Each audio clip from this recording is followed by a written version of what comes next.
Hello everyone, welcome to my channel. I am Neha. आज करेंगे हम class 11 micro economics and topic है हमारा आज का law of demand. And guys, इस चैनल पे जितनी वीडियोस करेंगे सभी एनसीईआरटी की बुक्स में से करेंगे। तो देखो बुक में क्या लिखा है। Law of demand states that other things being equal there is a negative relation between demand for a commodity and its price. So law of demand क्या कहता है भाई कि जो आपकी डिमांड है और जो आपका प्राइस है उनके बीच में नेगेटिव रिलेशन है। ठीक है, बाकी सभी चीज़ें इक्वल लेनी है, कांस्टेंट लेनी है और किसी चीज़ को कोई कंसीडर नहीं करना है। जैसे कि कंज्यूमर की इनकम हो गई और या फिर हम बोल सकते हैं कंज्यूमर के टेस्ट एंड प्रेफरेंसेस हो गई। जितनी भी एक्सटर्नल चीज़ें हैं उनको हम नहीं देख रहे हैं, उनको कांस्टेंट मान रहे हैं, उन पर ध्यान नहीं दे रहे हैं।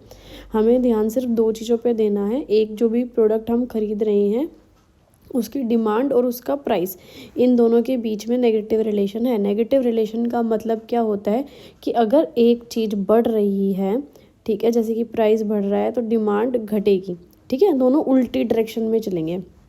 इन अदर वर्ड्स, अब देखो आगे यही बात रिपीट करी गई है लेकिन आसान शब्दों में। When price of commodity increases, demand for it falls। यहाँ लिखा है जब प्राइस इंक्रीज यानी बढ़ जाएंगे तो डिमांड फॉल यानी गिर जाएगी। देखो उल्टा हो रहा है ना, प्राइस तो यहाँ पे बढ़ रहे हैं और डिमांड यहाँ पे घट रही है। सेम इसका अपोजिट होगा, अगर प्राइस जो है डिक्रीज यानी कम होंगे तो डिमांड जो है बढ़ जाएगी। देखो कैसे, मैं इसका एग्जांपल देती हूँ।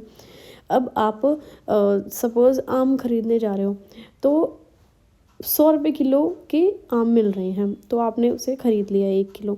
लेकिन सपोज़ वो 100 रुपये की जगह 500 रुपये किलो आम हो गए, प्राइस एकदम बढ़ गए तो डिमांड घट जाएगी। भाई कई लोग ऐसे भी होंगे जो अफोर्ड नहीं कर पाएंगे आम, तो सोचेंगे हम एप्पल ले लेते हैं, बनाना ले लेते हैं, कुछ और अंगूर पंगूर ले लेते हैं, कोई और फ्रूट ले लेते हैं, मैंगो छोड़ देते हैं यार, है ना।